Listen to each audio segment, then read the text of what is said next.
Je suis ravie de vous retrouver cet après-midi pour cette deuxième partie donc, de journée consacrée à la mise en pratique de la démarche One Health, une seule santé. Pour commencer cet après-midi, je vous propose d'écouter le maire de Lyon, Grégory Doucet, puis le vice-président de la métropole de Lyon, chargé de l'enseignement supérieur et de la recherche, Jean-Michel Longueval, et enfin le vice-président délégué à la santé, à l'enseignement supérieur, à la recherche, à l'innovation et aux fonds européens, Yannick Noder. Merci. La biodiversité est essentielle à la vie quotidienne, à la vie sur Terre. Notre santé dépend des services et produits des différents écosystèmes, d'une eau douce et potable, d'un sol sain et vivant. La perte de biodiversité, qu'elle soit animale ou végétale, a des conséquences directes délétères sur notre santé. Partout dans le monde, la médecine traditionnelle repose le plus souvent sur l'utilisation des plantes médicinales qui sont récoltées dans la nature ou cultivées. Les produits naturels sont aussi utilisés pour la recherche biomédicale sur des plantes, des animaux ou des micro-organismes pour mieux comprendre la physiologie humaine, mieux connaître et mieux traiter les maladies. La biodiversité joue aussi un rôle essentiel dans l'alimentation. Elle garantit la richesse durable des sols et fournit les ressources génétiques pour les cultures, les animaux d'élevage et les espèces marines. À cet égard, l'agriculture urbaine doit représenter un levier pédagogique pour comprendre ce lien intime entre la biodiversité et l'alimentation. La biodiversité agit sur notre bien-être à travers de nombreux canaux, qu'ils soient psychologiques, cognitifs, culturels ou encore sociaux. Si les expériences de la nature se sont raréfiées du fait de l'urbanisation et du développement de la technologie, elles sont pourtant essentielles au développement de l'enfant, à la quiétude des adultes et au dynamisme des personnes âgées. La biodiversité nous est vitale et son lien avec la santé primordiale. L'approche holistique et systémique One Health permet et permettra d'instaurer de nouvelles collaborations entre écologues, professionnels en santé publique, géographes, paysagistes, agronomes et collectivités locales pour améliorer le bien-être et la santé humaine, la santé environnementale et la santé animale.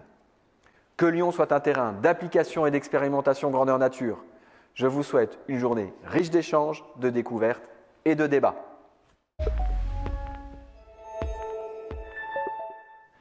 Bonjour à toutes et à tous.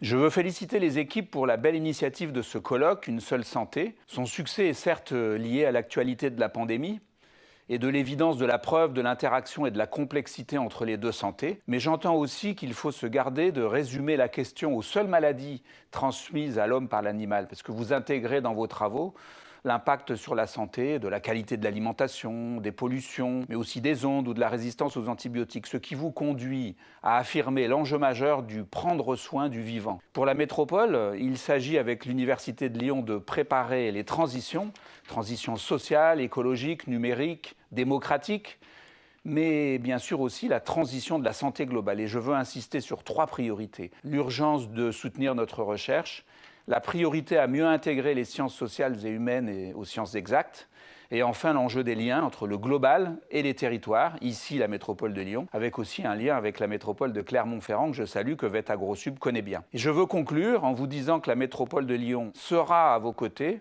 est à vos côtés, et intègre toutes les composantes de l'approche Une seule santé, avec un écosystème universitaire et de recherche majeur en France, des groupements d'acteurs qui coopèrent, bien entendu le monde économique, mais aussi le pôle de compétitivité Lyon Biopôle, le Lab Santé du territoire, et bien sûr le monde hospitalier qui investit fortement sur ce champ de la santé globale. Et enfin, la volonté politique de la métropole de Lyon de placer la santé globale au cœur de nos politiques publiques, avec les priorités des délégations des vice-présidents, la lutte contre la pollution de l'air, la préservation des zones naturelles, la nouvelle délégation à l'alimentation et à la politique agricole, également aussi la santé mentale liée aux usages du numérique et bien d'autres. La métropole sera à vos côtés. Bons travaux à vous. Au plaisir de vous accueillir physiquement dans notre métropole de Lyon. Et je conclus quand même en saluant la ville de Marcy-l'Étoile qui accueille votre école et son maire Loïc Comin. Bonjour à toutes et tous, c'est avec beaucoup de plaisir que je participe ce matin virtuellement à la conférence de VET AgroSup One Health, une santé pour tous. C'est vraiment important d'être présent ce matin. Je remercie l'ensemble des intervenants car VetAgroSup est vraiment un fleuron de l'enseignement supérieur, de la recherche et l'innovation de la région Auvergne-Rhône-Alpes. VetAgroSup, c'est la première école vétérinaire de France, 1761.